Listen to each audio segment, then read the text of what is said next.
আল্লাহ নবীকে কোরআন দিয়ে বলেছেন ইউআল্লিমুহুমুল কিতাবা ওয়াল হিকমা, যে নবী করিম সাল্লাল্লাহু আলাইহি ওয়াসাল্লাম মানুষদেরকে কিতাব এবং ইউআল্লিমুহুমুল কিতাব, কিতাব শিক্ষা দিবেন, হিকমত শিক্ষা দিবেন। এই কিতাব শিক্ষা দিবেন মানে কি? কোরআনের ব্যাখ্যা করবেন, কোরআনের তাফসিল করবেন। তিবিয়ানান লিন-নাস তিবিয়ানান লিকুল্লি শাই নাযালনা ইলাইকা যিকরা লিতুবাইয়িনা লিন-নাসি মা নুযিলা ইলাইহিম, যে আমি আপনার কাছে জিকির কোরআন অবতীর্ণ করেছি কেন? লিতুবাইয়িনা লিন-নাস, যাতে আপনি মানুষের জন্য সুস্পষ্ট করে দেন, মা নুযিলা ইলাইহিম, যা তাদের প্রতি অবতীর্ণ হয়েছে। ইসলামী শরিয়া হাদিস যে একটা অকাট্য দলিল, হাদিস আমাদেরকে মান্য করতে হবে। আমরা যে হাদিস মানতে বাধ্য, হাদিস যে আমাদেরকে ফলো করতে হবে, এটার পক্ষে এই আয়াতটাও একটা বড় দলিল। কেন? আল্লাহ রাব্বুল ইজ্জত ওয়াল জালাল জিকির অবতীর্ণ করে, লিতু আনজালনা ইলাইকা যিকরা, আল্লাহ আপনার প্রতি জিকির অবতীর্ণ করেছেন। এই জিকির মানে উদ্দেশ্য হলো কোরআন। আল্লাহ বলেন আমি জিকির অবতীর্ণ করেছি কেন? লিতুবাইয়িনা লিন-নাসি মা নুযিলা ইলাইহিম, যাতে আপনি মানুষদেরকে বয়ান করে দেন, সুস্পষ্ট করে দেন, মা নুযিলা ইলাইহিম, যা তাদের কাছে অবতীর্ণ হয়েছে। সরওয়ার দু আলম সাল্লাল্লাহু আলাইহি ওয়াসাল্লামকে একটা বড় দায়িত্ব দেওয়া হয়েছে, একটা বড় ডিউটি দেওয়া হয়েছে। কেন? কি দায়িত্ব? লিতুবাইয়িনা লিন-নাস, তাবয়ীন করা, সুস্পষ্ট করা, ব্যাখ্যা করা, বিশ্লেষণ করা। নবী করিম সাল্লাল্লাহু আলাইহি ওয়াসাল্লাম কোরআনের আয়াতের ব্যাখ্যা, কোথাও তাফসিরুল কোরআন বিল কোরআন হয়েছে, কোথাও কোরআনের আয়াতের তাফসির। যারা ইমানের সাথে জুলুম মিলাবে না, জুলমের ব্যাখ্যা কোরআনেই করা হয়েছে, ইন্না শিরকা লাযুলমুন আযীম। আবার কোথাও হয়েছে তাফসিলুল কোরআন বিল হাদিস, হাদিস দিয়ে কোরআনের ব্যাখ্যা করা হয়েছে। আল্লাহ বলেছেন আকিমুস সালাহ, নামাজ প্রতিষ্ঠা করো। কাইফা নুকিমুস সালাহ, আমরা কেমনে কোরআন নামাজ প্রতিষ্ঠা করব? আল্লাহ বলেছেন আতুজ যাকাত, যাকাত দাও। কেমনে আমরা যাকাত দিব? আল্লাহ কোরআনের এমন অনেক বিধান দিয়েছেন, যে বিধান আল্লাহ মুতলাকান দিয়েছেন, যে বিধান আল্লাহ ব্যাপকভাবে দিয়েছেন, যে বিধানের নির্দেশ দিয়েই আল্লাহ ক্লান্ত, যেই বিধানের নির্দেশ দিয়ে আল্লাহ ক্ষান্ত হয়েছেন। মানে আল্লাহ বিখ্যাত বেস্তা বিশ্লেষণ করেন নাই। আল্লাহ শুধু বলেছেন আকিমুস সালাহ, নামাজ প্রতিষ্ঠা করো।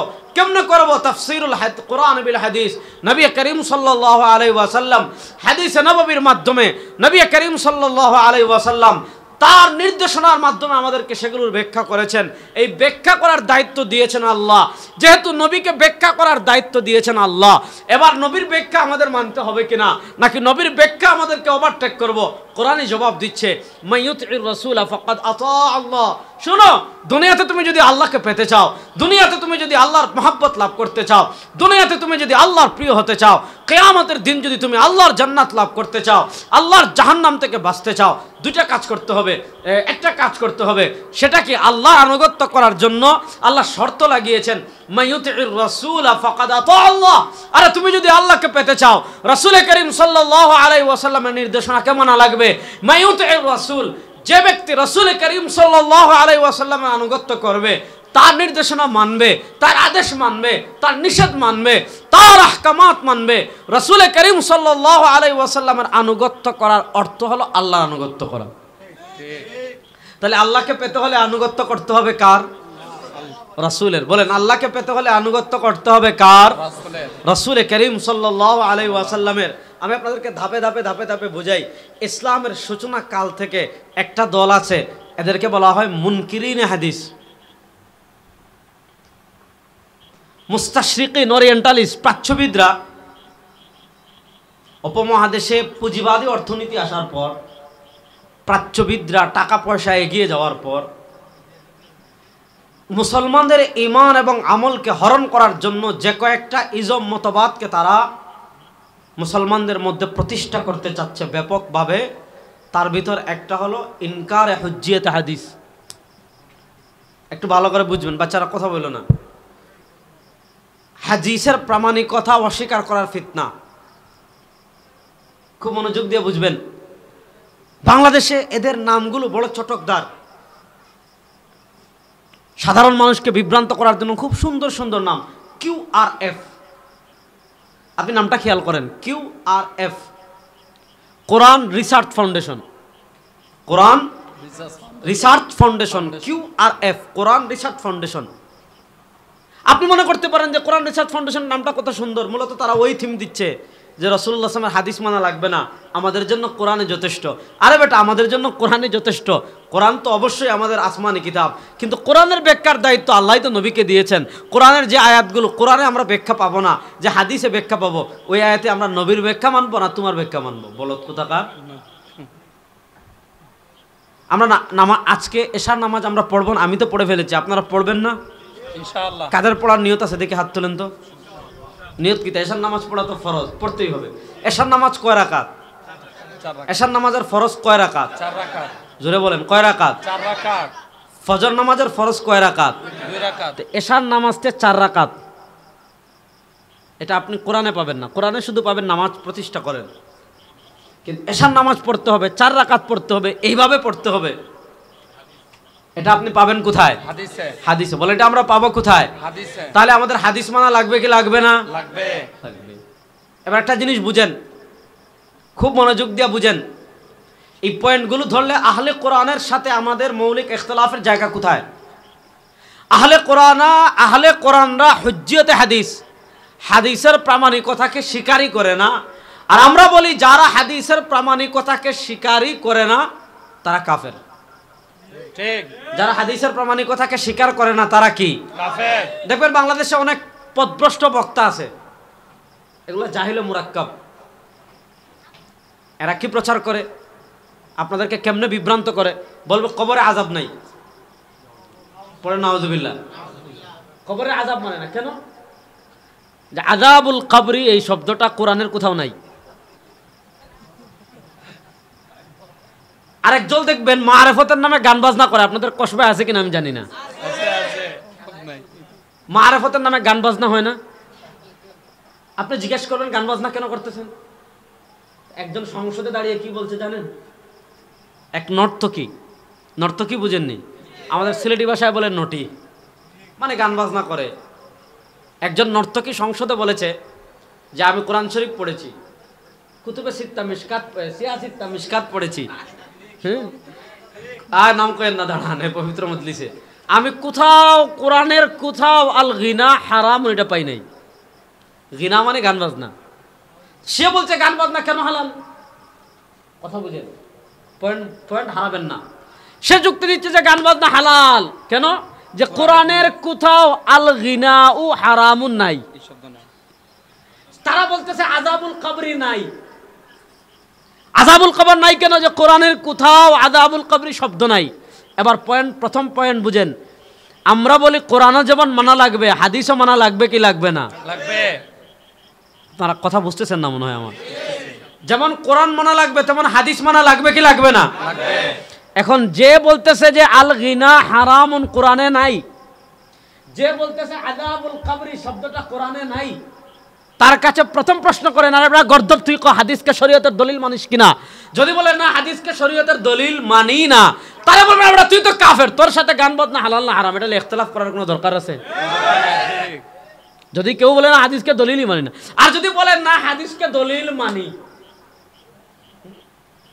আর যদি বলেন না হাদিসকে দলিল মানি, তাহলে কতটা হাদিস লাগবে আসেন দলিল দিয়ে একেবারে কবর দিয়ে দিন। জানে একেবারে আপনার কতটা দলিল লাগবে আসেন, দলিল দিয়ে কি দেওয়া যাবে? খবর দেওয়া যাবে। তাহলে বুঝেন, কোরআনের ব্যাখ্যা হাদিস, কোরআনের ব্যাখ্যা হাদিস, হাদিস মানতে হবে, এটা খুদ কোরআনেই আছে, আসেনি? মাইয়ুতির রাসূল ফাকাদ আতা আল্লাহ, ইয়া আইয়ুহাল্লাযীনা আমানু আতিউল্লাহ ওয়া আতিউর রাসূল ফালা ওয়া রাব্বিকা লা ইউমিনুনা হাত্তা ইউহাক্কিমুকা ফীমা শাজারা বাইনাহুম সুম্মা লা ইয়াজিদু ফি আনফুসিহিম হারাজাম মিম্মা কাযাইতা ওয়া ইউসাল্লিমু তাসলিমা ইয়া আইয়ুহাল্লাযীনা আমানু লা তুকদ্দিমু বাইনা ইয়াদাইল্লাহি ওয়া রাসূলি। কোরআনে আছে না নাই? আছে। এখন কেউ যদি বলে হাদিস মানে ডাবল কাফের, এক তো হাদিস অস্বীকার করেছে এজন্য কাফের, আবার হাদিস মানতে হবে এই কথা কোরআনে আছে, কোরআন না মানার কারণে ডাবল কাফের। ঠিক। কেউ যদি বলে হাদিস মানি না, কত কাফের? ডাবল কাফের। এবার আমি আপনাদেরকে একটা জিনিস বললাম প্রথম, এটার আমি ব্যাখ্যা যাচ্ছি না। কোরআন হাদিস, এবার তো বলবেন যে হুজুর আপনার সব হুজুর এটা আপনার 100% আপনার কথা ঠিক, কোরআন মানতে হবে, হাদিস মানতে হবে, তাহলে আপনারা ফিকহ আরেকটা কোথা থেকে বের করলেন? পয়েন্ট ধরবেন যে আমরা সব হুজুর এতক্ষণ আপনার আলোচনার সাথে 100 একমত, কোরআন মানবো অবশ্যই, হাদিস মানব, খুবই ভালো কথা। তাহলে আপনারা ফিকহ আরেকটা বার করলেন কোথায়? আপনারা তাহলে কেন ইমাম আজম আবু হানিফার কাছে যান, একদল কেন ইমাম শাফির কাছে যান, একজন কেন ইমাম মালিকের কাছে যান, একদল কেন ইমাম আহমদ ইবনে হাম্বলের কাছে যান? আমাদের কাছে কোরআন আছে, হাদিস আছে, তাহলে আমরা কেন ওদিকে যাব? এই প্রশ্নটা সাধারণ মানুষকে করে বিভ্রান্ত করা হচ্ছে কি হচ্ছে না? হচ্ছে। আমি আপনাদেরকে খুব সহজ করে বুঝাবো। ইমাম তিরমিজি রাহিমাহুল্লাহ তিরমিজি শরীফে হাদিস এনেছেন।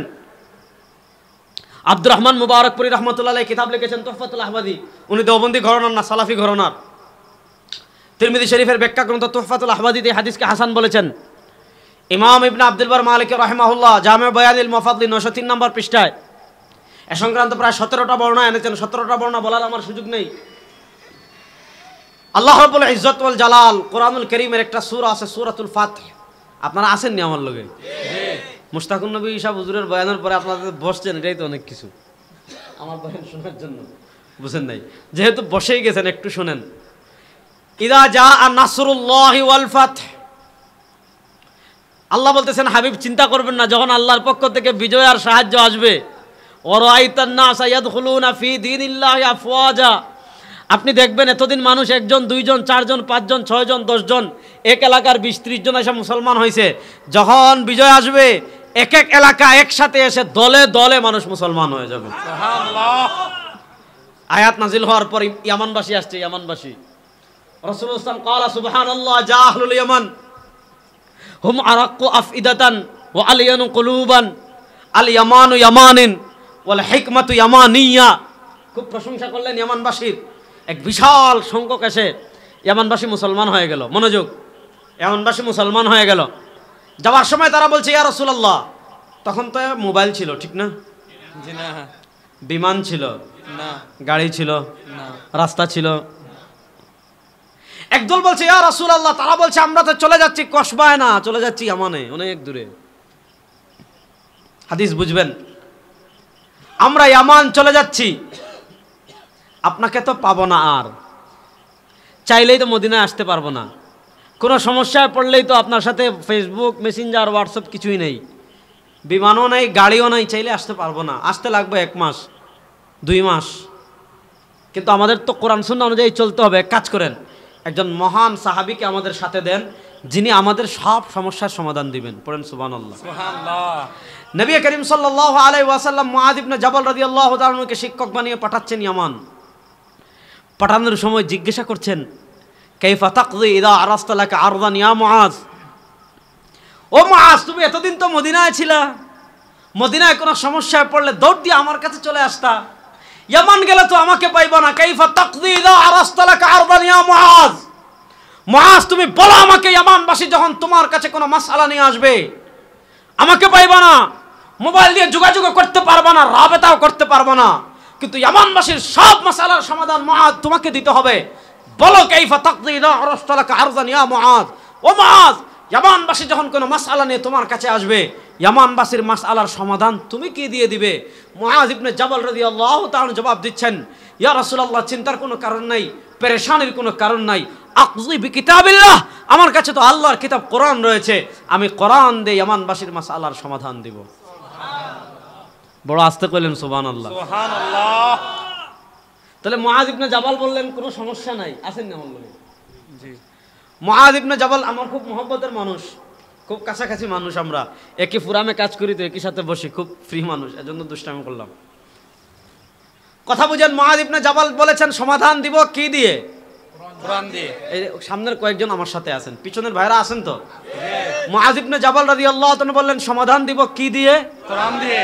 এবার নবী আকরাম সাল্লাল্লাহু আলাইহি ওয়াসাল্লামের প্রশ্নটা খেয়াল করেন, ফা ইল্লাম তাজিদ ফি কিতাবিল্লাহ ইয়া মুআয, ঠিক আছে কোরআন দিয়ে দিবেন, কিন্তু মাসালা একটা এমন লইয়া আইছে যে মাসালা তুমি কোরআনে পাইলা না, তখন কি করবা? উনি বলেন ইয়া রাসূলুল্লাহ চিন্তার কোনো কারণ নেই, আরে আকযি বিসুন্নতি রাসূল, আপনার সুন্নাহ হাদিস আছে না, আপনার হাদিস দিয়ে জবাব দিবেন। সুবহানাল্লাহ। তাহলে 1 নম্বরে বললেন সমাধান দিব কি দিয়ে? কোরআন দিয়ে। কোরআনে না পেলে সমাধান দিব কি দিয়ে? হাদিস দিয়ে। কোরআন মানতে হবে। দেখেন মুআয ইবনে জাবাল বলেছেন 1 নম্বরে সমাধান দিব কোরআন দিয়ে, কোরআনে না পেলে সমাধান দিব কি দিয়ে? হাদিস দিয়ে। এবার কয়েকটা কিতাবের নাম বলি। আমাদের সমাজের একটা বড় সমস্যা মূর্খতা। মানুষ বাংলার 2-4টা চটি বই পড়ে শায়েখ হয়ে যায় এক একজন। ঠিক। এক নম্বর কিতাবের নাম বলি শুনেন, ফাযাইলু আবি হানিফা ওয়া আখবারু, ইবনু আবিল আওয়ামের লেখা। উনি বেশি দিন না, বহু আগের মানুষ, আজ থেকে 1100 বছর আগের মানুষ। ফাযাইলু আবি হানিফা ওয়া আখবারু কিতাবের নাম। 2 নম্বর কিতাবের নাম বলি আল খায়রাতুল হিসান ফি মানাকিবিল ইমামিল আযম আবি হানিফা আন-নু'মান। লিখেছেন ইবনে হাজার হাইতামি, 974 হিজরিতে ইন্তেকাল করেছেন। সে কিতাবের 62 নম্বর পৃষ্ঠায় তিনি শিরোনাম দিয়েছেন ফিমা বানা আলাইহি মাযহাবা, হানাফি মাযহাব, আমরা যে মাযহাব বলি এটার ভিত্তি কিসের উপর?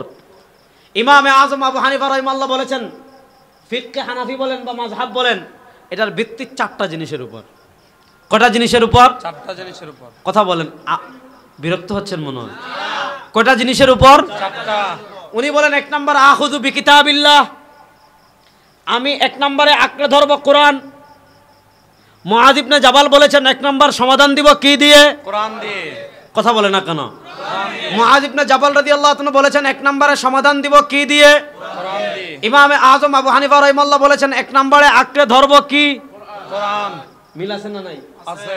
মুআয ইবনে জাবালকে নবী প্রশ্ন করেছেন ফাইল্লাম তাজিদ ফি কিতাবিল্লাহ, মুআয ইবনে জাবাল বলেছেন কোরআনে না পেলে সুন্নাহ দিয়ে। ইমামে আযম আবু হানিফা রাহিমাহুল্লাহ বলছেন ফাইল্লাম আজিদ ফাবি সুন্নতি রাসূলি, শুনো আমি মাসআলার সমাধান যদি কোরআনে না পাই আমি যাব নবীর হাদিসে, যদি নবী করিম সাল্লাল্লাহু আলাইহি ওয়াসাল্লামের হাদিসে আমি ওই মাসআলার সমাধান পেয়ে যাই আমি কোথাও যাব না। তাহলে মুআয ইবনে জাবালের হাদিস আর ইমামে আযম আবু হানিফা রাহিমাহুল্লাহর জবাবে মিল আছে না নাই? আছে। এতটুকু কথা পৃথিবীর কোনো মুসলমানদের ভিতরে ইখতিলাফ নাই যে আমাদেরকে মানতে হবে কোরআন, কোরআন না পেলে মানতে হবে হাদিস, যদি হাদিসে পেয়ে যাই কোনো ইখতিলাফ নাই। কিন্তু বুঝেন কথা এখানেই শেষ না। নবী করিম সাল্লাল্লাহু আলাইহি ওয়াসাল্লাম হাদিসের 3য় অংশে মুআয ইবনে জাবালকে প্রশ্ন করেন ফাইল্লাম তাজিদ ফি কিতাবিল্লাহি ওয়ালা ফি সুন্নতি রাসূলিহি ইয়া মুআয, ও মুআয তুমি তো বলেছো কোরআন দিয়ে সমাধান দিবে, কোরআনে না পেলে হাদিসে পেলে হাদিস দিয়ে সমাধান দিবে। মুআয ইবনে জাবাল তুমি আমাদেরকে বলো ফাইল্লাম তাজিদ ফি কিতাবিল্লাহি ওয়ালা ফি সুন্নতি রাসূলিহি ইয়া মুআয, ও মুআয ইবনে জাবাল ইয়ামানবাসী তোমার কাছে এমন মাসালা নিয়ে আসছে, ইয়ামানবাসী তোমার কাছে এমন কোন বিষয় নিয়ে আসছে যে বিষয় না পেলা তুমি কোরআনে, যে বিষয় না পেলা তুমি হাদিসে, তখন কি করবা? তখন তো এই মাসালার সমাধান আমাদের আর জানার দরকার নাই। আছে। আমি আপনাদেরকে খুব সহজ করে বুঝাই, মদ খাওয়া আর আসতে বলেন, মদ খাওয়া, বেবিচার করা, গরিবের মাল আত্মসাৎ করা, রমজানের রোজা রাখা হারাম না? হালাল। হালাল না ফরজ? ফরজ। রমজানের রোজা রাখা এগুলো সব কোরআনে আছে। ইন্নামাল খামরু ওয়াল মাইসিরু ওয়াল আনসাব ওয়াল আজলাম রিজসুম মিন আমালিশ শয়তান। মদ খাওয়া হারাম, এটা বুঝতে হলে ইমামে আযম আবু হানিফার দরকার আছে না। আছে? কয় কেন? এটা কোরআনে বলেছেন, কি দরকার ওনার? ইমাম শাফির দরকার আছে, ইমাম মালিকের দরকার আছে, ইমাম আহমদ ইবনে হাম্বলের দরকার আছে। নামাজ পড়া ফরজ, ফজরের নামাজ পড়া ফরজ। আরো আসতে বলেন, ফরজ। ফজরের নামাজ পড়া এটা বুঝতে হলে কোনো ইমামের দরকার আছে? এটা আল্লাহ বলেছেন আকিমুস সালাহ। কিন্তু ফজরের নামাজ কয় রাকাত? 4 রাকাত, 2 রাকাত ফরজ। ফরজ কয় রাকাত? 2 রাকাত। এটা আমরা হাদিসে পেয়ে গেলাম। এটা ফজরের নামাজ 2 রাকাত, এটা বুঝতে হলে ইমামে আযম আবু হানিফার দরকার নাই, হাদিসে আছে। এবার একটা মাসালা বলি, আপনারা তো ভালো করে বুঝবেন। আপনাদের এলাকার এক বৃদ্ধ লোক, যদিও মুশতাকুন নবী কাসিম হাফিজাল্লাহ অ্যান্ড্রয়েড মোবাইলের বিরুদ্ধে ওয়াজ করে গেছেন, আমি একটা উদাহরণ দেওয়ার জন্য মোবাইলের কথা বলছি। সেটা হলো বৃদ্ধ, ওনাদের ছেলে মেয়ে 2 জন বিদেশে, ওদের আওলাদ ছেলেরা সব শিক্ষিত হয়, অনেক বড় লোক হয়ে গেছে, তো মাকেও একটা মোবাইল দিছে, বাপকেও একটা অ্যান্ড্রয়েড মোবাইল দিছে। তারপর কি হয়েছে, চাচা আর চাচি একজন ঝগড়া লাগছে একদিন। এখন দুজনের মোবাইলে মেসেঞ্জার, ইমো, হোয়াটসঅ্যাপ, এরপরে তোমার টেলিগ্রাম এগুলো আছে, কারণ বাচ্চারা বিদেশ কথাবার্তা বলে। চাচা আর চাচি ভীষণ ঝগড়া লাগছে। চাচা রাগ করে বের হয়ে আসছে বাজারে অথবা রাস্তায়, আচ্ছা চাচির ইমোতে মেসেজ পাঠিয়েছে। কি মেসেজ? আমি তোরে তালাক দিলাম, আমি বাড়িতে আসার আগে তোর বাপের বাড়ির যা, পাঠাইছে মেসেজ। চাচি কিন্তু লাইনে নাই, মানে উনি ইন্টারনেট লাইনে নাই, সংযোগ লাইনে নাই, মেসেজ কিন্তু দেখে নাই এখনো। 3-4 মিনিট পর চাচার মাথা আবার ঠান্ডা হয়ে গেছে, বা 5-7 মিনিট পর চাচার মাথা আবার ঠান্ডা হয়ে গেছে। এবার চাচা চিন্তা করলো, রে কাজটা তো ঠিক করি নাই, কাজটা তো ঠিক করি নাই। হাতে হাতে মোবাইল বের করছে, করে দেখে যে চাচি মেসেজ এখনো সিন করে নাই, দেখে নাই। কি করছে? বিসমিল্লাহির রহমানির রহিম, মেসেজ ডিলিট করে দিছে। মেসেজ কি করে দিয়েছে? আচ্ছা বলেন, এই যে সে ইমো, মেসেঞ্জার বা টেলিগ্রামে তালাক পাঠালো, আবার স্ত্রী দেখার আগে ডিলিট করে ফেললো, তালাক পতিত হয়েছে কি না, এই মাসআলার সমাধান ইসলামী শরীয়তে আছে না নাই? আছে। আপনি একটা জিনিস আগে মাথায় বসাবেন, ইসলামী শরীয়ত শুধু নামাজে হাত বান্ধার নাম না। হয়তো নামাজে হাত বান্ধা, এটাকে হাত বাঁধবো না, কি হয়েছে? আপনি কইতেছেন বুকের উপর বাঁধতে, আরেকজন কইতেছেন নাভির নিচে বাঁধতে, হাতই বাঁধবো না, তো কি হয়েছে? হাত বাঁধবো না, হাত ছেড়ে নামাজ পড়বো, নামাজ হবে কি হবে না? এটা কোনো ব্যাপারই না। আরে ধরে আমিন জোরে নাচতে আমিনই কমু না, কি হয়েছে? জোরেও নাচতেও না। আপনি বলতেছেন আমিন জোরে বলতে, আবার সব বলতেছে আমি নাচতে বলতে, আমি আমিনই বলবো না, যা ওয়ালা বলিন না, আল্লাহু আকবার। অথবা পরের সূরা ফিরাইলাম, নামাজ হবে কি হবে না? হবে। আপনি এটা জিনিস মাথা থেকে সরান, চালটা বুঝেন। ইসলামী শরীয়ত হাত বান্ধার নাম ইসলামী শরীয়ত না। আমিন জুড়ে বলা আস্তে বলার ভিতর ইসলামী শরীয়ত সীমাবদ্ধ না। ইকতিসাদ, অর্থনীতি। একটা রাষ্ট্রের অর্থনৈতিক ব্যবস্থা কি হবে? অর্থনীতি ইসলামে আছে না নাই? যুবকরা কথা বলেন, অর্থনীতি ইসলামী শরীয়তে আছে না নাই? আপনার বাপ দাদার আগের দাদা জীবনে ব্যাংকে টাকা রাখছে? আপনি টাকা রাখছেন কোথায়? এই যে ব্যাংকে আপনি টাকা রাখছেন, আপনার কাছে 10 লাখ টাকা ক্যাশ আছে, 10 লাখ টাকা আপনার কাছে ক্যাশ আছে, আপনি কে ডিপোজিট করে রেখে আসছেন। আজকে যারা মানুষদের ভিতর ফিতনা সৃষ্টি করেন যে মাযহাব মানা লাগবে না, ফিকহ মানা লাগবে না, তাকে প্রশ্ন করেন, সব বাদ বেটা, সব বাদ। ইমাম আজম আবু হানিফা বাদ, ইমাম শাফিঈ বাদ, ইমাম মালিক বাদ, ইমাম আহমদ ইবনে হাম্বল বাদ। শুধু আমাকে এই মাসআলার সমাধান দাও যে ব্যাংকে টাকা ডিপোজিট করে রাখতে পারবো কিনা। যদি বলেন পারবো, বলেন হাদিস থেকে দলিল দেখান। যদি বলে পারবে না, বলেন হাদিস থেকে দলিল দেখান। ব্যাংক থেকে লোন নিয়ে আমি বাড়ি করতে পারবো কিনা। যদি বলে পারবে, বলে হাদিস থেকে দলিল দেখান। যদি বলে পারবে না, বলবে হাদিস থেকে দলিল দেখান। ব্যাংকের ইন্টারেস্ট আমি ব্যবহার করতে পারবো কিনা। যদি বলে পারবে, আপনি বলেন হাদিস থেকে দলিল দেখান। যদি বলে পারবে না, বলবো হাদিস থেকে দলিল দেখান। ব্যাংকের সেভিং অ্যাকাউন্টে টাকা রাখা যাবে কিনা। যদি বলে পারবে, বলেন হাদিস থেকে দলিল দেখান। যদি বলে পারবে না, হাদিস থেকে দলিল দেখান। ব্যাংকের চাকরি করা যাবে কিনা। যদি বলে পারবে, হাদিস থেকে দলিল দেখান। যদি বলে পারবে না, তাও হাদিস থেকে দলিল দেখান। রাসূলুল্লাহ ইসলামের যুগে মদিনা ইসলামী ব্যাংক ছিল তো? শাহজালাল অগ্রণী এগুলা তো ছিল না। ডাচ বাংলার তো এটিএম বুথ ছিল না।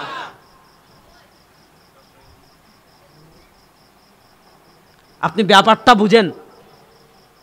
আপনি যে ফিককে বলেন মানা লাগবে না, আপনি যে বলেন ইমামদেরকে মানা লাগবে না, আর এটা বলো ইমামদেরকে লাগে কখন, এটাকে বুঝ। আমরা কোরআনে পেলে কোরআন মানলাম, কোরআনে না পেলে হাদিসে পেলে হাদিস মানলাম। ফাইল্লাম তাজিদ ফি কিতাবিল্লাহি ওয়ালা ফি সুন্নতি রাসূলিহি ইয়া মুআজ। যদি আমি কোরআনেও না পাই, হাদিসেও না পাই, তখন কি করব? তখন তারা যায় আব্দুর রাজ্জাক বিন ইউসুফের কাছে, আমরা যাই ইমামে আজম আবু হানিফার কাছে। পার্থক্যটা বুঝবেন। ফাইল্লাম তাজিদ ফি কিতাবিল্লাহ, মূল পয়েন্ট, ওয়ালা ফি সুন্নতি রাসূলিহি ইয়া মুআজ। যদি কোরআনে না পাও, হাদিসে না পাও, তখন কি করবা? আজকে আপনি দেখেন পৃথিবীর অর্থনীতি কোথায় দাঁড়িয়ে আছে।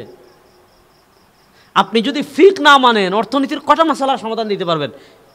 আপনাদের ছেলে মেয়ে কাদের এখানে বয়স্ক যারা আছেন বা যুবক যারা আছেন, বয়স্কদের সন্তান বা যুবকদের ভাই প্রবাসে আছে, এরকম কে কে আছেন দেখি একটু হাত তুলেন তো। মাশাআল্লাহ। ওনাকে দেখবেন, আমাদের বাংলাদেশ সরকার একটা সিস্টেম করেছে। কি সিস্টেম জানেন?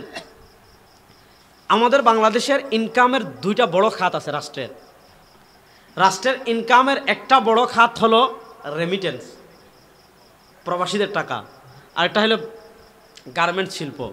প্রবাসীদের টাকা 2 ভাবে আসে আমাদের দেশে। একটা হলো হুন্ডির মাধ্যমে আসলে রাষ্ট্রের কোনো ইনকাম হয় না, আর যদি ব্যাংকের মাধ্যমে আসে রাষ্ট্রের একটা ইনকাম হয়। এজন্য প্রবাসীরা যেন ব্যাংকের মাধ্যমে লেনদেন করে, এজন্য প্রবাসীরা টাকা পাঠালে আপনি যখন ব্যাংকে টাকা তুলতে যাবেন, একটা কিছু সংখ্যক টাকা বাড়াই দেয় না? দেয়নি? আপনি 40,000 টাকা মানে হাজারে কত জানি বাড়াই দেয়, 2.5% বাড়াইয়া দেখি দেয় না। এখন যারা বলেন মাযহাব মানা লাগবে না, ইমামদের দরকার নাই, তারা বলবেন ভাই এই আরে ভাই যেখানে আমি ইমাম আজম আবু হানিফাকে মানতেছি না, ইমাম শাফিকে মানতেছি না, ইমাম মালিককে মানতেছি না, ইমাম আহমদ ইবনে হাম্বলকে মানতেছি না, সেখানে তো বাংলাদেশের কোনো শায়েখকে মানার প্রশ্নই, আমি কি বুঝাইতে পারতেছি? যেখানে ইমাম আজম আবু হানিফা তাবিঈ, সিরাজুল উম্মাহ ইমাম শামসুদ্দিন আয-যাহাবী সিয়ারু আলামিন নুবালাতে লিখেছেন, ইমাম আবু বকর খুরাইবি বলেছেন ইয়ামবাগি লিন-নাসি আন ইয়াদউ লি আবি হানিফা ফি দুবুরি কুল্লি সালাত। ইমাম আজম আবু হানিফার মানাকিব বলা শুরু করলে অনেকক্ষণ বলতে পারবো, যাচ্ছি না ওইদিকে। যেখানে আপনি ইমাম আজম আবু হানিফাকে মানার প্রশ্নে আপত্তি করছেন, সেখানে বাংলাদেশের আব্দুর রাজ্জাক, মুজাফফর, আকরাম এদেরকে তো মানার প্রশ্নই আসে না। তাকে আপনি শুধু এই প্রশ্নটা ধরবেন যে ভাই তুমি যে বলো ফিকহ মানা লাগবে না, মাযহাব মানা লাগবে না, এই যে আমাকে ব্যাংক 2.5% টাকাটা বেশি দিচ্ছে, এটা সুদ কি না, হাদিস থেকে দেখাও। যদি বলে সুদ বলবেন হাদিস, যদি বলে সুদ না বলবেন হাদিস। রাসূলুল্লাহ ইসলামের যুগে ব্যাংকের মাধ্যমে টাকা পাঠানোর কোনো সিস্টেম ছিল না, কথা কয় না রে। ব্যাংকের মাধ্যমে এভাবে মাসালার সমাধান যেহেতু আমি হাদিসে পেলাম না, তাহলে আমার এই মাসালার সমাধান জানার আর দরকার নাই। করলে বা শুনলে সিজদায়ে তিলাওয়াত ওয়াজিব হয়, জানেননি এগুলো? জানার কথা। বিবাড়িয়ার মানুষ একজনের রেকর্ড বাজাচ্ছে ওয়াজ, অথবা শেখ সুদাইসের অথবা কোনো কারির তিলাওয়াত রেকর্ড বাজাচ্ছে, রেকর্ড বাজাচ্ছে, রেকর্ড আপনি শুনছেন, শুনতে শুনতে শুনতে শুনতে ওই আয়াতটা আসছে, যে আয়াতটা শুনলে সিজদায়ে তিলাওয়াত ওয়াজিব হয়ে যায়। মোবাইলে শুনলে দুটা পদ্ধতি আছে, একটা পদ্ধতি তো লাইভ হচ্ছে, লাইভ শুনছে, আরেক পদ্ধতি হলো না লাইভ না, ইউটিউব থেকে শুনছে। প্রশ্ন হলো মোবাইলে লাইভ বলেন অথবা রেকর্ড বলেন, সে তো সরাসরি শুনছে না, মোবাইলে শুনতেছে, এই শুনলে সিজদায়ে তিলাওয়াত ওয়াজিব হবে কি না? হ্যাঁ দাঁড়ান, ফতোয়া দিয়েন না, ফতোয়া জিজ্ঞাসা করতেছি না, প্রশ্ন আছে। এই মাসালার সমাধান ইসলামী শরীয়তে নাই, আছে? একটু কথা বলেন। এই মাসালার সমাধান ইসলামী শরীয়তে আছে না নাই? আছে। হ্যাঁ, এখন যারা বলে না আমি ফিকহ মানি না, তাদের বলুন ভাই খুব ভালো কথা, দেখি তো এই মাসলার সমাধান দেন তো। তাহলে প্রশ্ন হলো আমি কোরআনে পেলে কোরআন মানলাম, হাদিসে পেলে হাদিস মানলাম। পয়েন্ট বুঝেন, কোরআনে পেলে কোরআন মানলাম, হাদিসে পেলে হাদিস মানলাম। এমন মাসালা আসছে যেই মাসালা আমি কোরআনেও পেলাম না, যেই মাসালা আমি হাদিসেও পেলাম না, তখন কি করব? 2 সূরত। বলেন কয় সূরত? আর আসতে বলেন কয় সূরত? এই 2 সূরত আমি আমার কিতাব থেকে বলবো না। সৌদি আরবের গ্র্যান্ড মুফতি ছিলেন শেখ বিন বাজ রাহিমাহুল্লাহ, সৌদি আরবের শীর্ষ ফতোয়া বোর্ডের চেয়ারম্যান ছিলেন। ওই সৌদি আরবের শীর্ষ ফতোয়া বোর্ডের ফতোয়া লাজনা দাইমা এই নামে 13 খণ্ডে প্রকাশিত হয়েছে, আমার কাছে আছে। ওই ফতোয়া লাজনা দাইমার 5 নম্বর খণ্ডের 36 নম্বর পৃষ্ঠায় শেখ বিন বাজ রাহিমাহুল্লাহ বলেছেন, যদি আপনি কোরআন সুন্নায় না পান তাহলে এই মাসালায় আমল করবেন কেমনে?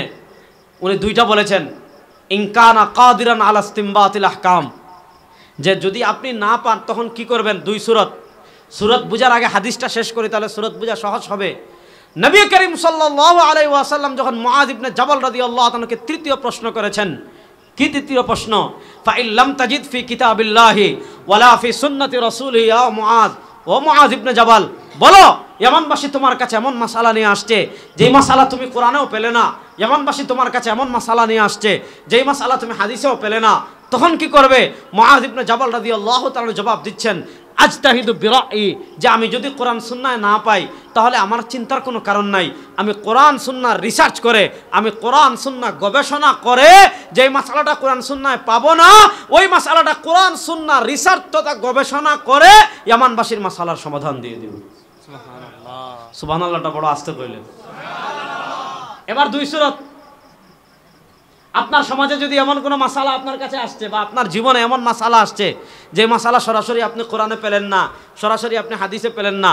দুই সূরত। এক সূরত হলো আমি জন্মের পর থেকে নিয়ে মৃত্যুবরণ করার আগ পর্যন্ত যত মাসালা আমার কাছে আসবে, যত বিষয় আমার কাছে আসবে, সেটা অর্থনীতির মাসালা হোক, রাষ্ট্রনীতির মাসালা হোক, পৌরনীতির মাসালার হোক, ইবাদতের মাসালা হোক, ব্যবসার মাসালা হোক, মুআমালার মাসালা হোক, মুআশারার মাসালা হোক, যেই মাসালা আসুক না কেন আমার কোনো আলেমের কাছে যাওয়া লাগবে না, কোনো শায়েখের কাছে যাওয়া লাগবে না, কোনো ইসলামিক স্কলারের কাছে যাওয়া লাগবে না, কোনো মুফতির কাছে যাওয়া লাগবে না, কোনো মুহাদ্দিসের কাছে যাওয়া লাগবে না। আপনি নিজে নিজে কোরআন সুন্নাহ রিসার্চ করে সব বের করতে পারবেন। তাহলে আপনি মুআজ ইবনে জাবালের ক্যাটাগরিতে আছেন। মুআজ ইবনে জাবাল যেমন মুজতাহিদ ছিলেন, আপনি যেমন তেমন মুজতাহিদ হন। তাহলে আপনার কারো কাছে যাওয়া লাগবে না, কারো কাছে জিজ্ঞাসা করাও লাগবে না। ওয়াজাবা আলাইহি আন ইয়াখুযা বিমা যাহারা লাহু। শেখ বিন বাজ বলেন, সে যদি মুজতাহিদ হয় তাহলে সে ইজতিহাদ করে যেটা পাবে ওইটা আমল করবে। সে যদি শুদ্ধ করে 2 সওয়াব, ভুল করলে 1 সওয়াব।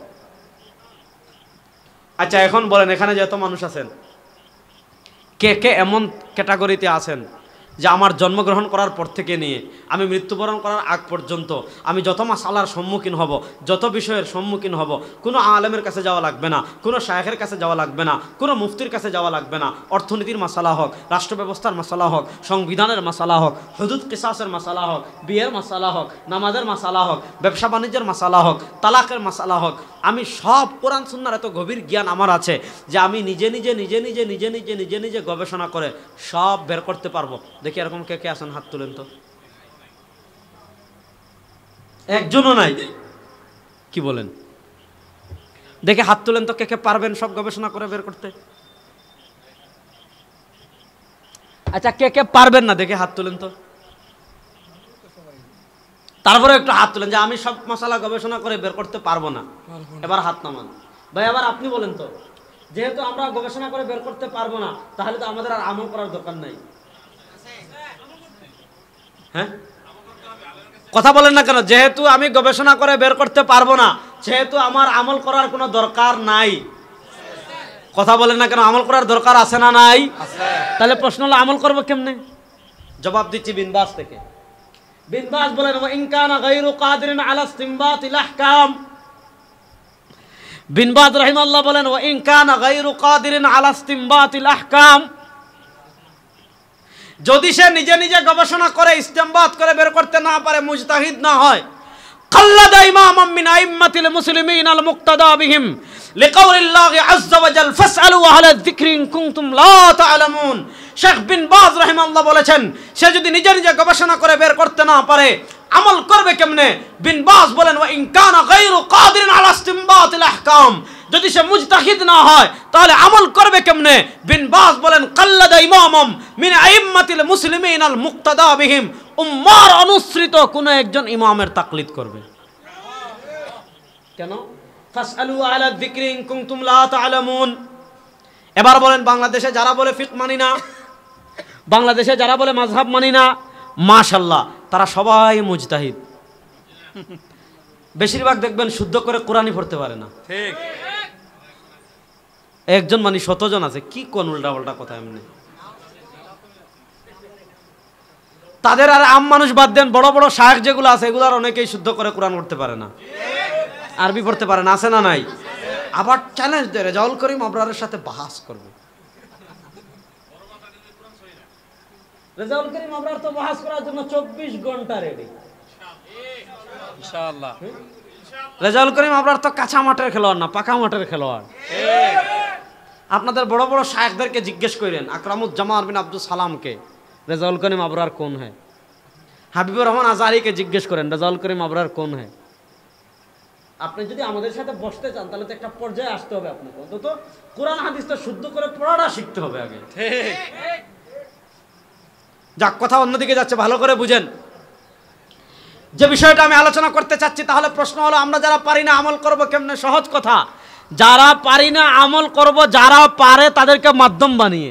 এই যে আমরা যারা পারি না, যারা পারে তাদেরকে মাধ্যম বানালাম, ওই মাধ্যমটাকে আরবিতে বলে মাযহাব।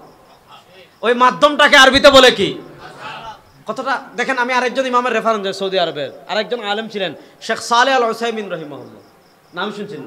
শেখ সালেহ আল উসাইমিন রাহিমাহুল্লাহ সৌদি আরবের আরেকজন গ্র্যান্ড মুফতি ছিলেন।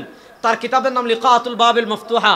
সেখানে তিনি বলেছেন, ওয়ালা শাক্কা আন্না মিনান নাসি, মনোযোগ দিয়ে আবার একটা বুঝেন, ওয়ালা শাক্কা আন্না মিনান নাসি মিন আহদি সাহাবাতি রাদিয়াল্লাহু তাআলা আনহু ইলা আহদিনা হাদা মাল্লা ইস্তাতিউল উসুল বিনাফসিহি লিজাহলিহি ওয়া কুসুরিহি ওয়া ওয়াজিফাতু হাদা আন ইয়াসআল আহলাল ইলমি ওয়া সুআল আহলিল ইলমি ইস্তালজিমুল আখয বিমা ক্বালু ওয়াল আখয বিমা ক্বালু হুয়া তাকলিদ।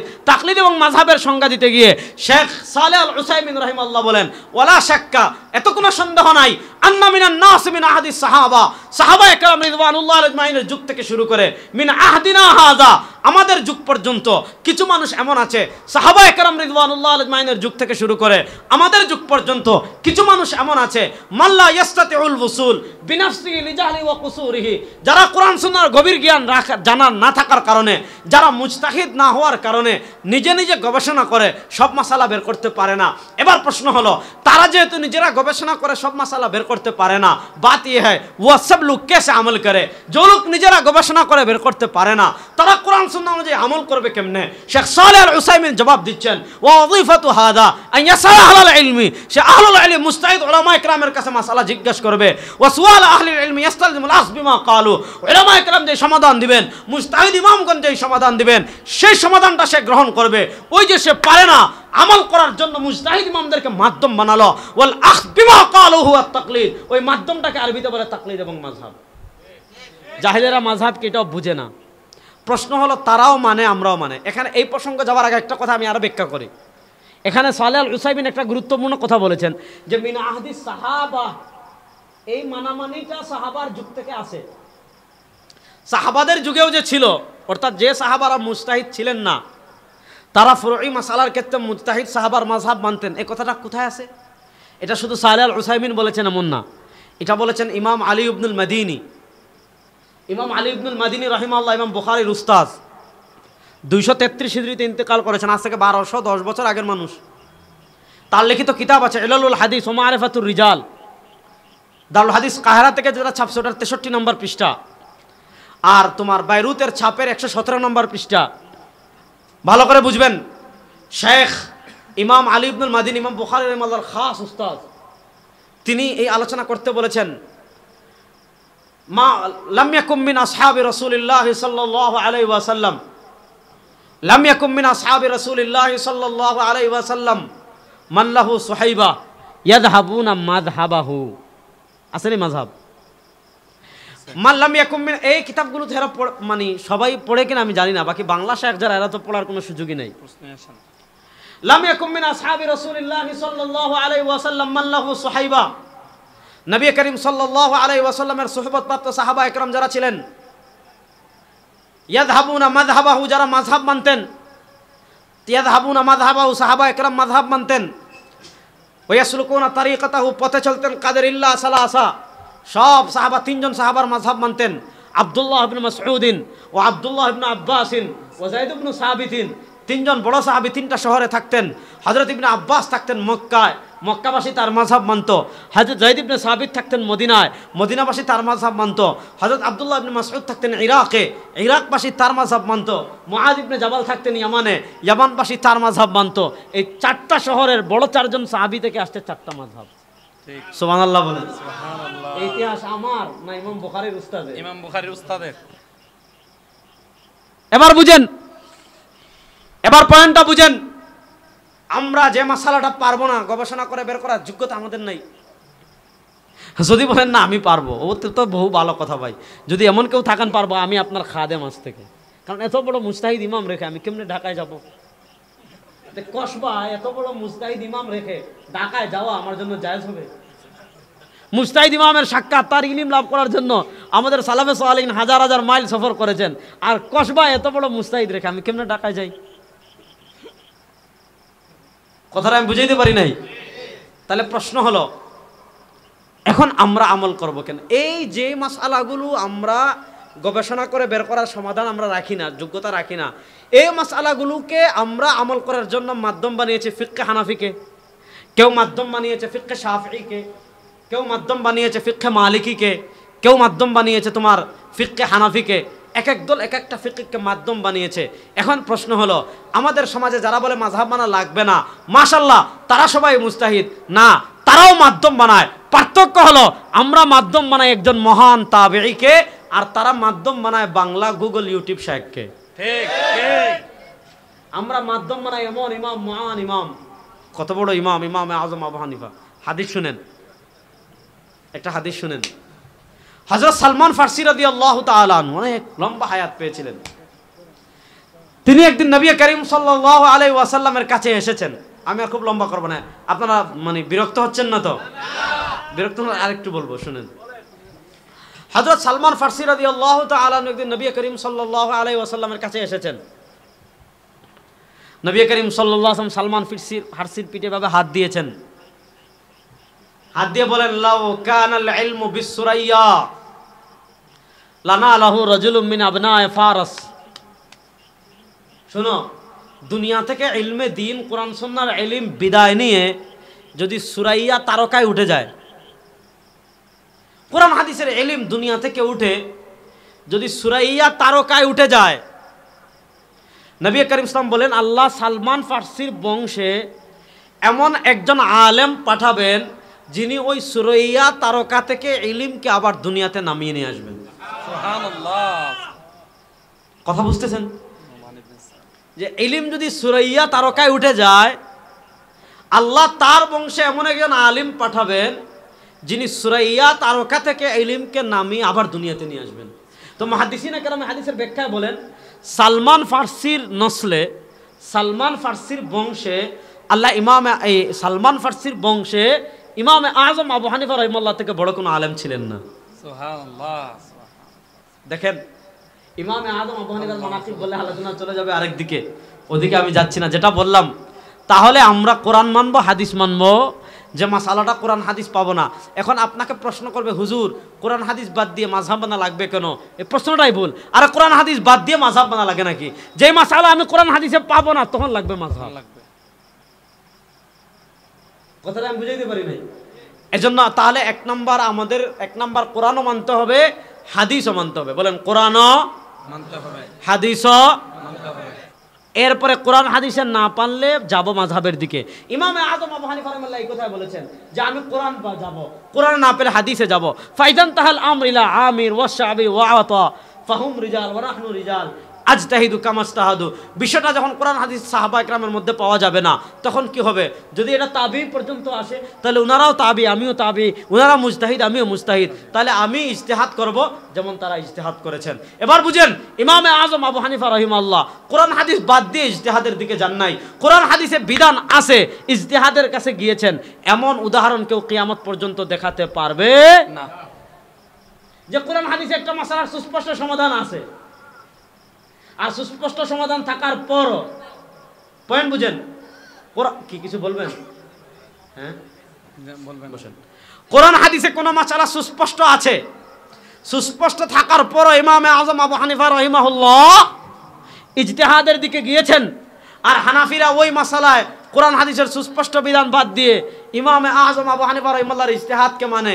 এমন উদাহরণ একটাও কেউ কিয়ামত পর্যন্ত দেখাতে পারবে না। এজন্য দেখেন, একটা জিনিস বুঝেন, দুনিয়াতে যত বাতিল ফিরকা আছে, বাতিল ফিরকা সবাই আমাদের শিকড়টা কাটতে চায়। ঠিক। শিকড়টা কেমনে কাটতে চায়? আপনাকে দড়ি ছাড়া রাখাল, দড়ি ছাড়া মানে ময়দানে ছেড়ে দিতে চায়। আপনার কাছে যে কোরআন হাদিস ইলম 1400 বছর পাড়ি দিয়ে আসছে, এটা একটা সিলসিলা, একটা রশি, এটা একটা লাইন আছে না নাই?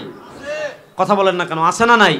তাহলে আমি এই জিনিসটা বুঝবেন, নবী, সাহাবী, তাবেঈ, তবে তাবেঈ, আইম্মায়ে মুজতাহিদিন, এইভাবে একটা সংযোগ লাইন হয়ে 1400 বছর পাড়ি দিয়ে কোরআন সুন্নাহর ইলম আমাদের কাছে আসছে। এই জন্য এই যে মাদ্রাসা যেগুলো, এটা এই কথাটা ভালো করে বুঝবেন, এই কথা বলে আমি শেষ করব। এই যে মাদ্রাসাগুলো, এইটা একটা ছোট্ট প্রতিষ্ঠান দেখতে পাচ্ছেন, ছোট্ট না, মর্যাদার দিক থেকে এটা অনেক দামি। এই বিল্ডিংয়ের নাম তো মাদ্রাসা না, দারুল দেওবন্দ শুরু হয়েছে একটা ডালিম গাছের নিচে। এই যে মাদ্রাসা, এটার ফজিলত দেখে আপনি অবাক হয়ে যাবেন যে এই মাদ্রাসায় যারা পড়ায়, হাদিসে আসছে ওয়াইনাল আলিম লা ইস্তাগফিরু লাহু মান ফিস সামাওয়াতি ওয়াল আরদ, যে আসমান জমিনের যত মাখলুক আছে এরা সবাই এদের জন্য দোয়া করে। সুবহানাল্লাহ, সুবহানাল্লাহ। হাত্তাল হাইতান ফি জাওফিল মা, পানির নিচে যে মাছ আছে মাছটাও দোয়া করে। এরা এমন কি হয়ে গেছে যে জন্য সবাই দোয়া করে? এরা এমন কি হয়ে গিয়েছে যে জন্য সবাই দোয়া করে। বুঝেন, আমি ইসলাম পেয়েছি 1400 বছর পরে, আমি কোরআন পেয়েছি 1400 বছর পরে, আমি হাদিস পেয়েছি 1400 বছর পরে। হাদিস রাসূলুল্লাহ আসলাম বলেছেন ইন্নামাল আমালু বিন্নিয়াত 1400 বছর আগে। 1400 বছর পাড়ি দিয়ে এটা আমার কাছে আসছে। বুনিয়াল ইসলাম আলা খামসিন, নবী করিম সাল্লাল্লাহু আলাইহি ওয়াসাল্লাম বলেছেন 1400 বছর আগে, আমাদের কাছে আসছে এটা 1400 বছর পরে। এক একটা হাদিস, কোরআনের এক একটা আয়াত অবতীর্ণ হয়েছে, ইকরা বিসমি রাব্বিকাল্লাযী খালাক অবতীর্ণ হয়েছে আজ থেকে 1435 বছর আগে গারে হেরায়। 1435 বছর পাড়ি দিয়ে আমার কাছে আসছে। আল-ইয়াওমা আকমালতু লাকুম দীনাকুম শেষ দিকের আয়াত নাজিল হয়েছে আজ থেকে 1432-33 বছর আগে। 1432-33 বছর পাড়ি দিয়ে আমার কাছে আসছে। প্রশ্ন হলো, এই যে হাদিস বলেন, কোরআন বলেন, দিন বলেন, শরীয়ত বলেন, এটা 1444-45 বছর পাড়ি দিয়ে কসবা পর্যন্ত কিভাবে আসলো? দেখেন, আপনার এখান থেকে নদী মাত্র 1 কিলোমিটার দূরে। 1 কিলোমিটার দূরে যদি আপনি বালি আনতে চান তাহলে অনেকগুলো পাইপ দিয়ে সংযোগ করতে হয়। এক জায়গায় যদি পাইপের সংযোগ না থাকে তাহলে আপনি আর বালি আসবেন না। অনেক দূর থেকে আপনি বিদ্যুৎ লাইট টেনে আসতেছেন, সংযোগ দেওয়া লাগে। এক জায়গায় যদি কাটা থাকে সংযোগ হবে না। হরন কোথায় লাগিয়েছে, মাইক্রোফোন কোথায় লাগিয়েছে, আরে বাবারা কথা বলো কোনো তোমরা, মেশিন কোথায় লাগে? আকমালতু লাকুম দীনাকুম মদিনা পর্যন্ত আমরা পৌঁছাতে চাই কি চাই না? চাই। আচ্ছা না মনে হয় চাই। মদিনাওয়ালা পর্যন্ত আমরা পৌঁছাতে চাই কি চাই না? চাই। এখন মদিনাওয়ালা আমার থেকে দূরত্ব 1400 বছর। এখন 1400 বছর পাড়ি দেওয়ার যে হাইওয়ে, এটা কোনটা? 1400 বছর পাড়ি দেওয়ার হাইওয়ে হলো উলামায়ে কেরাম। ঠিক কথা বুঝেন। আপনি ঢাকায় যেতে চাইলে আগে খোঁজ নিলেন যে রাস্তায় ব্রিজ ঠিক আছে কিনা। আপনি কোন আলেম থেকে দিন নিচ্ছেন, আপনি কোন শায়েখ থেকে দিন নিচ্ছেন, আপনি কোন পীর থেকে দিন নিচ্ছেন, আপনি কোন আল্লামা থেকে দিন নিচ্ছেন, নেওয়ার আগে দেখেন মদিনা পর্যন্ত সংযোগ আছে না নাই। যদি মদিনা পর্যন্ত সংযোগ থাকে তিনি হাক্কানি আলেম। আর আপনি এমন শায়েখকে ফেসবুকে ফলো করেন যার স্টাডি গুগল পর্যন্ত, ঠিক, যার সংযোগ ফেসবুক পর্যন্ত, অর্থাৎ তিনি ফেসবুক শায়েখ। তিনি ফেসবুকে কয়েকটা বক্তব্য শুনে লেকচার দেওয়া শুরু করেছেন। তার দৌড়, তার সংযোগ কোন পর্যন্ত? গুগল পর্যন্ত। তিনি গুগল থেকে কয়েকটা বাংলা চটি বই ডাউনলোড করে শায়েখ হয়ে গেছেন। এটা শায়েখ না শয়তান? এটা ইসলামিক স্কলার না ইবলিস? আপনি পীরের দেখেন, আমাদের হাদিসের ক্ষেত্রে আসেন, যে হাদিস, যে ছাত্রগুলো এবার দাওরা হাদিস পড়তেছে জিজ্ঞেস করেন, সে বলবে আমার শায়েখ অমুক, তার শায়েখ অমুক, তার শায়েখ অমুক, তার শায়েখ অমুক, এইভাবে আমার উস্তাদ অমুক, আমার উস্তাদ অমুক, আমার উস্তাদ অমুক, আমার উস্তাদ অমুক। এবার মদিনা পর্যন্ত আমাদের সংযোগ আছে না নাই? আপনি আমাদের ফিকহে আসেন, আল ফিকহু যারাহু ইবনে মাসউদ ওয়া আলকামা হাসাদুহু সুম্মা ইব্রাহিমু দাওয়াস নু'মানু তাহিনুহু ইয়াকুবু আজিনুহু মুহাম্মাদুন খাবিজুন। আমাদের তাসাউফের যেমন সংযোগ মদিনা পর্যন্ত আছে, আমাদের ফিকহের তেমন সংযোগ মদিনা পর্যন্ত আছে, আমাদের ফিকহের সংযোগ তেমন মদিনা পর্যন্ত আছে, আমাদের তাসাউফের সংযোগ তেমন মদিনা পর্যন্ত আছে। আল্লাহ রাব্বুল ইজ্জত ওয়াল জালাল সব ধরনের মূর্খতা এবং ভণ্ডামি থেকে আমাদের সবাইকে বেঁচে থাকার তৌফিক দান করুক। আল্লাহ আমাদের ছেলেদেরকে প্রকৃত আহলুস সুন্নাহ ওয়াল জামাতের অনুসরণ করে প্রকৃত দ্বীনি ইলম শেখার তৌফিক দান করুক। সবাই বলে না আমিন। আল্লাহ রাব্বুল ইজ্জত যে কথাগুলো বলেছে আমাকে আপনাদের সবাইকে আমল করার তৌফিক দান করুক, আমিন।